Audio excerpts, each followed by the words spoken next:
A Bíblia cita dois jovens chamados João que conviveram com Jesus.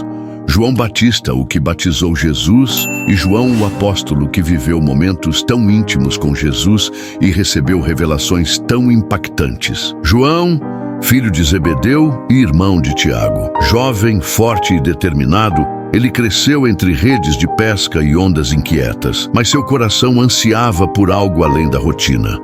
Um dia, enquanto consertava as redes com o pai, Jesus o chamou. Segue-me. E sem hesitar, João deixou tudo para trás. Marcos 1, 19 e 20. Ao lado de Pedro e Tiago, João formou o núcleo mais íntimo do ministério de Cristo. Ele estava presente em momentos que outros discípulos não testemunharam. A ressurreição da filha de Jairo, a transfiguração de Jesus no monte e a angústia no Getsêmani. Mas o que mais chamava a atenção era seu temperamento. Jesus o apelidou junto com o irmão de Filhos do Trovão. João era impulsivo, intenso, pronto para pedir fogo do céu contra quem não recebia o Mestre. Por trás dessa fúria havia paixão, um zelo que, moldado por Jesus, se transformaria em amor profundo. A transformação de João não foi instantânea, mas constante. De discípulo impetuoso, ele se tornou o apóstolo que mais falou sobre o amor de Deus. Não por palavras vazias, mas por ter experimentado esse amor de perto. Esse capítulo da vida de João nos ensina que Deus não chama os prontos, mas transforma os dispostos. Ele viu além do temperamento difícil, além das reações precipitadas. Jesus viu um coração capaz de amar com profundidade e o moldou com paciência. Esse capítulo da vida de João nos ensina que Deus não chama os prontos, mas transforma os dispostos. Ele viu além do temperamento difícil, além das reações precipitadas. Jesus viu um coração capaz de amar com profundidade e o moldou com paciência. Enquanto os discípulos se espalhavam com medo e vergonha, João permaneceu. Naquele dia sombrio, quando o céu se cobriu de trevas e a esperança parecia perdida, ele estava lá, aos pés da cruz. Entre o choro das mulheres e os gritos da multidão, João não fugiu. Foi o único dos 12 a presenciar de perto o sofrimento do Mestre. Esse momento revela mais do que coragem, revela intimidade. João não era apenas um seguidor, era o discípulo amado, aquele que se reclinava sobre o peito de Jesus durante a última ceia. João 13, 23. Um gesto de afeto profundo, sinal de uma conexão rara. Naquela noite, João ouviu o bater do coração de Cristo, talvez tentando entender o peso que ele carregava em silêncio. E agora, diante da cruz, Jesus o contempla com os olhos marejados de sangue e dor. Ao lado de Maria, sua mãe, o Senhor entrega um de seus últimos recados humanos. Mulher, eis aí o teu filho. Filho, eis aí tua mãe. Jesus confiou sua mãe não a um parente, mas a João, prova máxima de confiança e afeto. Esse ato vai além do cuidado familiar. Ele representa a união entre amor e responsabilidade. João, o discípulo do amor, se torna o guardião da mãe do Salvador. E mais do que isso, se torna guardião da memória viva do que viu, ouviu e tocou. João testemunhou milagres, mas também presenciou a dor crua do sacrifício. O sangue que escorria da cruz se misturava às lágrimas que caíam de seus olhos. Ali, ele não apenas presenciou a morte de um amigo, ele viu o Cordeiro de Deus entregando a vida pelo mundo. Naquela cruz, João aprendeu que o amor verdadeiro é sacrificial. Não se trata de palavras doces, mas de presença nos momentos mais difíceis. Por isso, quando mais tarde escreveria "Deus é amor", ele não o fazia com linguagem poética. Escrevia como quem esteve ali, olhando o amor encarnado sangrar por amor. Após a ressurreição de Jesus, João assumiu com coragem a missão de proclamar aquilo que viu com os próprios olhos. Agora não era mais o jovem impetuoso da Galileia. Era uma testemunha viva da glória, do amor e do poder de Cristo. Ao lado de Pedro, ele enfrentou o sinédrio com ousadia e declarou: "Não podemos deixar de falar do que vimos e ouvimos." João viu paralíticos andarem, multidões se converterem e também enfrentou ameaças, prisões e agressões. A perseguição contra os apóstolos era brutal, mas ele não recuou. A fé que outrora tremia nas tempestades, agora permanecia firme diante das espadas. É neste ponto que entra uma das histórias mais curiosas da tradição cristã. João teria sido condenado a ser lançado num caldeirão de óleo fervente em Roma durante o reinado do imperador Domiciano. O relato aparece em textos antigos atribuídos a Tertuliano, um dos pais da igreja, que escreveu que João saiu ileso do óleo escaldante, como se a morte tivesse sido obrigada a recuar diante de sua fé.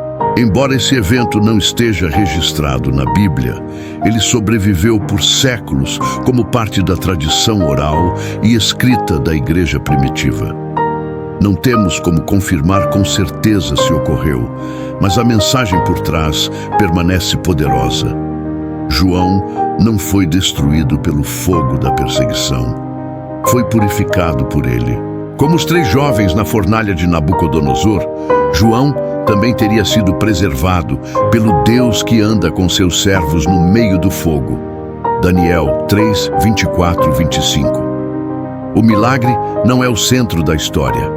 É a fidelidade inabalável que, com ou sem livramento, se recusa a negar o nome de Jesus. O apóstolo João se tornou um símbolo de resistência. Perseguido, torturado, mas não silenciado. Quando a morte não conseguiu detê-lo, Domiciano decidiu exilá-lo para longe, numa ilha rochosa chamada Patmos, achando que ali terminaria sua influência. Mal sabia o imperador que foi nesse exílio que João veria o maior de todos os mistérios, a revelação do fim dos tempos. Longe do burburinho das cidades e da vida comum, João foi lançado na solidão da ilha de Patmos, uma prisão natural, árida e rochosa, no meio do mar Egeu. Para o império, era o fim de uma ameaça. Para o céu, era o início de uma das maiores revelações da história. João já era um ancião. A maioria dos apóstolos havia sido martirizada. Ele estava só, exilado por causa da palavra de Deus e do testemunho de Jesus Cristo. Apocalipse 1:9. Mas o que parecia ser um castigo tornou-se palco de um encontro sobrenatural. Num domingo, em meio ao silêncio da ilha, João teve uma experiência fora do comum. Achei-me em espírito no dia do Senhor e ouvi por trás de mim uma voz forte, como de trombeta. Apocalipse 1:10. A visão que se seguiu foi avassaladora.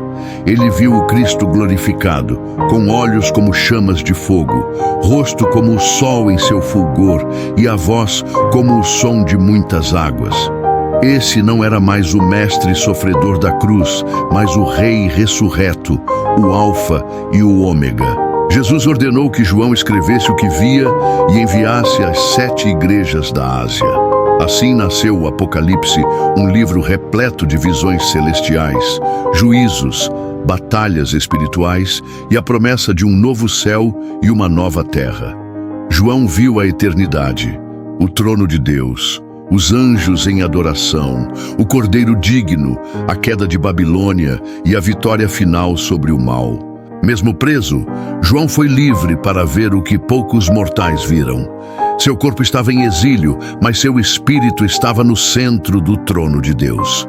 Essa experiência nos ensina que os momentos de maior isolamento podem ser os momentos de maior revelação.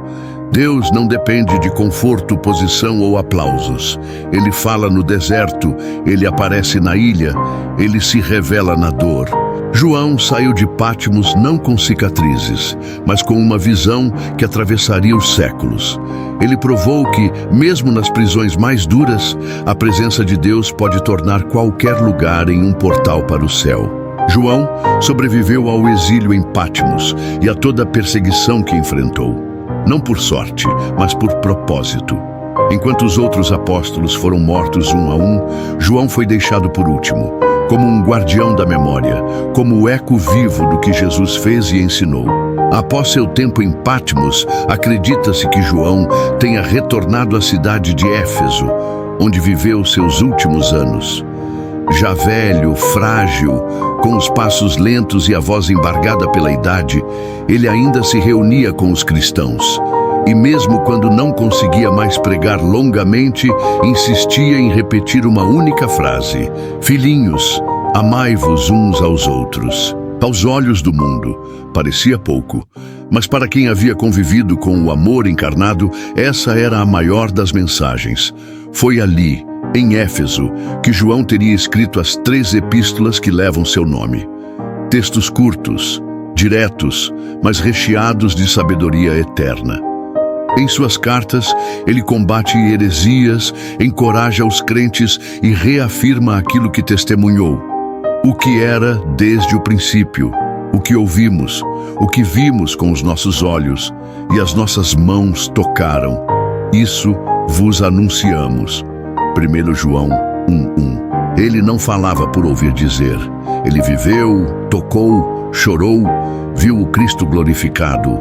Carregava nos olhos a eternidade. João morreu em paz, algo raro para um apóstolo. Segundo a tradição, faleceu por volta do ano 100 d.C., com idade avançada. Foi sepultado em Éfeso e até hoje seu túmulo é considerado um lugar de profunda reverência pelos cristãos. Sua vida foi marcada por uma transformação radical, de filho do trovão a apóstolo do amor, de pescador rude a profeta do fim dos tempos, de discípulo impulsivo a último elo vivo entre a igreja e o Cristo histórico. João nos deixou mais do que palavras. Deixou uma herança espiritual que ecoa até hoje. Amor verdadeiro, coragem que não se dobra, fé que não se cala e uma esperança viva no retorno do Cordeiro. Se você gostou desses ensinamentos, deixe seu like, compartilhe com seus amigos e inscreva-se no canal para mais conteúdos bíblicos. Fiquem com Deus.